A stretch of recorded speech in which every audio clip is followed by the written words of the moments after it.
Bulan Ramadan adalah bulan yang penuh dengan rahmat, penuh dengan barakah, di mana segala amal perbuatan dilipat gandakan.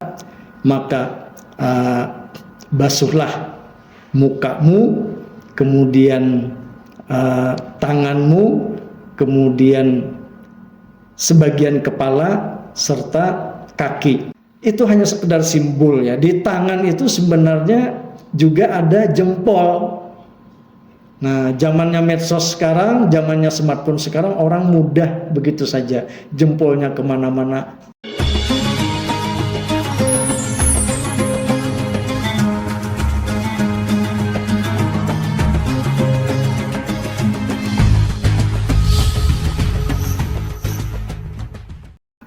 Assalamualaikum warahmatullahi wabarakatuh.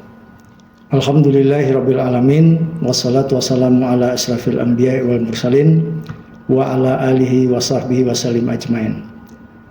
Para jamaah sekalian yang dimuliakan oleh Allah Subhanahu wa taala, kita sudah memasuki bulan Ramadan lebih dari 1 minggu, dan sebagaimana kita ketahui bahwa bulan Ramadan adalah bulan yang penuh dengan rahmat, penuh dengan barakah, di mana segala amal perbuatan dilipat gandakan.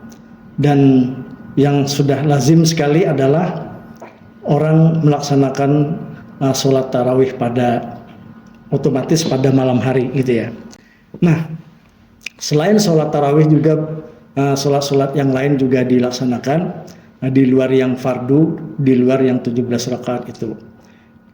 Nah, yang paling penting adalah di balik sholat itu adalah kita harus melaksanakan wudhu. Wudhu secara sederhana memang salah satu syarat untuk melaksanakan sholat ya. Namun kali ini saya melihatnya dari sudut pandang yang lain, yaitu makna di balik wudhu itu.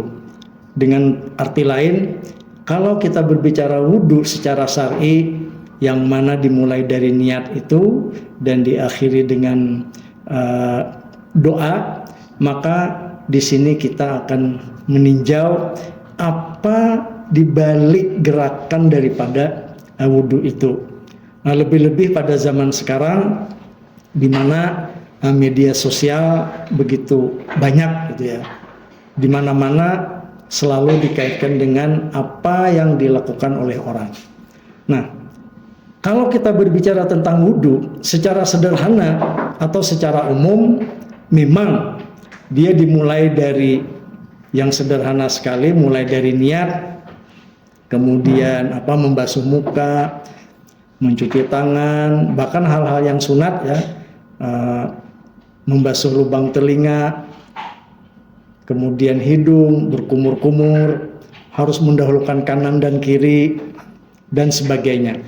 Namun kalau kita melihat daripada surah Al-Maidah ayat 6 itu, bahwa perintah itu sederhana sekali, yaitu jika kamu ingin melaksanakan sholat, maka basuhlah mukamu, kemudian tanganmu, kemudian sebagian kepala serta kaki. Nah, kita berangkat dari yang pertama. Apa yang dimaksud dengan mencuci atau membasuh muka? Nah, sebenarnya di balik perintah membasuh muka ini adalah kita sebenarnya harus menjaga diri kita, menjaga muka kita agar jangan sampai viral gara-gara perbuatan yang tidak pas. Pada wajah kita itu macam-macam terdapat anggota yang lain seperti mata, hidung, mulut, bahkan telinga. Nah, berkaitan dengan Ramadan ada istilah yang disebut dengan GMT. Ya, GMT itu bukan gerakan bukan gerhana matahari tertutup atau gerhana matahari total ya. Tetapi di sini adalah kalau kita kaitkan dengan mata, berarti gerakan mata tertutup. Apa yang tertutup? Nah, pada Ramadan ini yang dimaksud adalah gerakan mata tertutup. Kita menutup dari hal-hal yang sifatnya maksiat. Nah, maka dengan mencuci, dengan membasuh muka, sebenarnya di balik air yang kita kenakan kepada muka kita itu sebenarnya kita disuruh agar melakukan yang namanya gerakan mata tertutup dalam pengertian untuk tidak melihat maksiat. Nah, selain itu pada muka kita juga ada yang namanya mulut. Nah, maka berarti gerakan mulut tertutup. Dalam pengertian apa? Mulut untuk berbicara. Tetapi ketika Ramadan ini, dan sebenarnya di luar Ramadan juga gitu ya, kita harus menutup mulut kita dari pembicaraan, dari ghibah, fitnah sana sini dan sebagainya. Nah, dengan demikian maka wudhu ketika kita membasuh muka, maka di balik membasuh itu ada hal-hal yang sifatnya adalah bagaimana kita menjaga. Kalau matanya kemana-mana, kemudian mulutnya kemana-mana, bahkan kalau mau disinggung sedikit ada kuping, berarti gerakan menutup telinga. Nah, telinganya ditutup dari hal-hal yang tidak benar, dari gibah-gibah orang lain. Nah, dengan demikian maka muka itu tidak menjadi viral gara-gara perbuatan. Saya contohkan sederhana sekali, selesai sholat tarawih ngambil sandal, ketahuan foto kita dipajang. Nah, berarti apa? Wudhunya tidak pas, kok mukanya dipajang orang gara-gara nyolong sandal. Nah, kemudian lanjutan daripada ayat tersebut adalah kita juga disuruh membasuh tangan, ya, membasuh kedua tangan. Nah, berarti apa? Kalau kita misalkan tadi orang viral gara-gara nyolong, maka simbol orang menyolong itu, simbol orang mencuri itu adalah menggunakan tangannya.